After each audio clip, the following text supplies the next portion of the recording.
Now, the New Patriotic Party Central Regional Vice Chairperson Horace Eko-Ewusi is still in police CID custody as investigations into his role in the 500 missing excavators continue. It follows a request by the Environment Minister for the police to probe the governing party executive for his role in carting excavators seized by Operation Vanguard to designated areas for safekeeping. The police in a special operation allegedly traced 34 of the missing excavators to an undisclosed location in Tema. Here is a news desk report.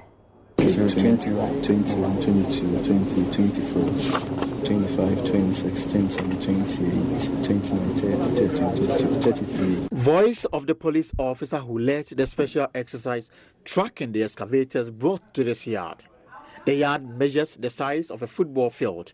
On the front gate is the inscription, New Washing Bay. The yard has been taken over by weeds.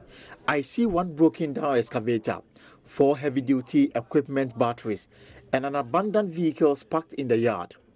Interrogating suspects during the special exercise, it came to light that the excavators were allegedly brought to the yard by the MPP Central Regional Vice Chairman Horace Eko-Ewusi, but all were released except one. Yes, we are in your yard. We need you here. What's the problem? What's the problem? We are looking for the excavator that was in your yard. The owners have come for it.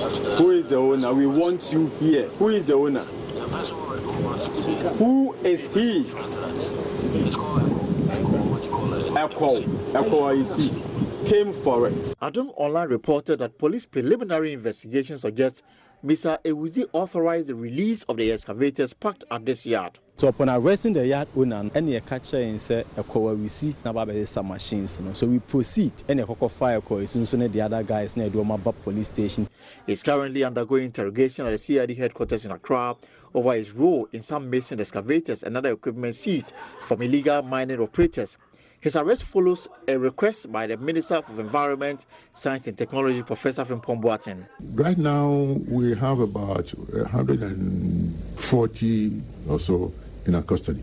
We were told that 500 had been seized and given to the district assemblies and so on. Later on, when we went out to check, the number was far more than that. So we sent people out there to talk to the district assembly, and we got Vanguard involved, and most of them had disappeared. According to the minister, Mr. Ewusi was contracted to cut excavators and other vehicles and pieces of equipment seized by Operation Vanguard to designated areas for safekeeping.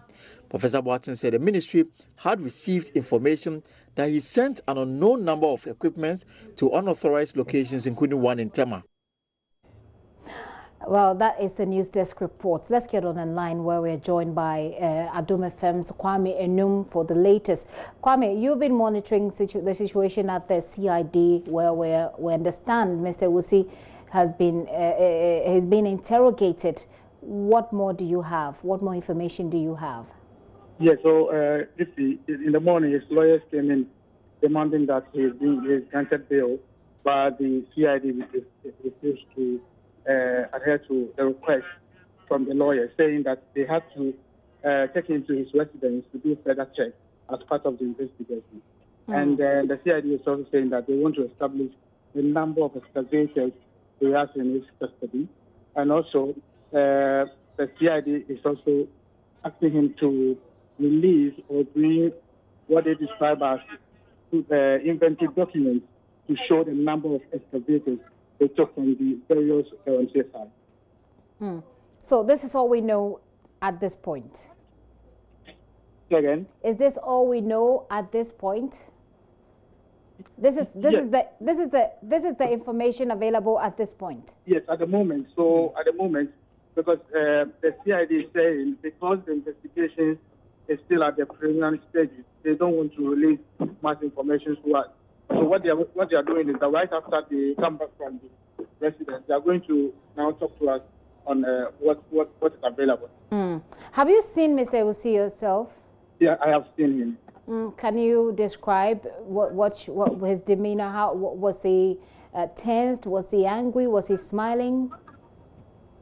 Yeah. So comparing to what happened to him yesterday, when he was being arrested yesterday, he attempted not to treat the police with that respect. But today, He's very calm. He's accommodating them. I think he's giving them the room to operate and do their work.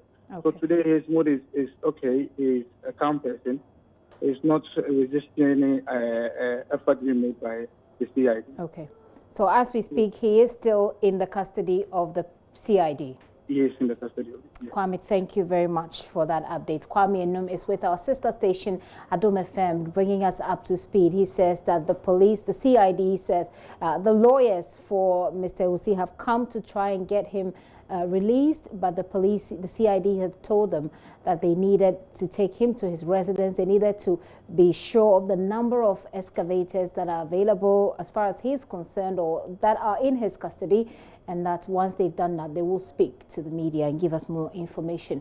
We're still monitoring that situation. In the meantime, though, Commander of the Anti-Galamsey Security Task Force, Operation Vanguard, is advocating establishment of a fast-track court for speedy prosecution of illegal mining cases. Colonel William Norte says the missing link in the fight against the menace is lack of prosecution, which is thwarting the efforts of the task force. He tells Love FM in Kumasi only about 5% of over 2,700 people arrested have been convicted, and that is a problem. When we talk about prosecution, it has been the weakest link in this fight.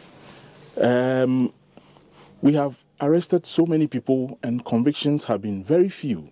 And because the court processes are slow, these people are on bail, the cases are adjourned, and while the cases are being adjourned, they are in the field mining. And sometimes you arrest someone who is already facing court in the field again, which shows that they don't even care. They are so brazen. There's something that needs to be done about it. We have proposed a fast-track system to deal with these cases. We might need some kind of military-grade drone, which we can put perpetually on the water bodies to be able to pick coordinates of where all these dredges are. Some of them are deep inside forest reserves, and it's difficult to actually locate them very easily. But a drone which can pick heat signatures can pick these locations, and then we can move there straight. At this time of the year, you can't put any navigable vessel on the rivers because the rivers are so dry, rocks are all out, and we have just got a lot of our outboard motors damaged as a result of the low level of water and also the rocks, which are protruding now because the water level is low.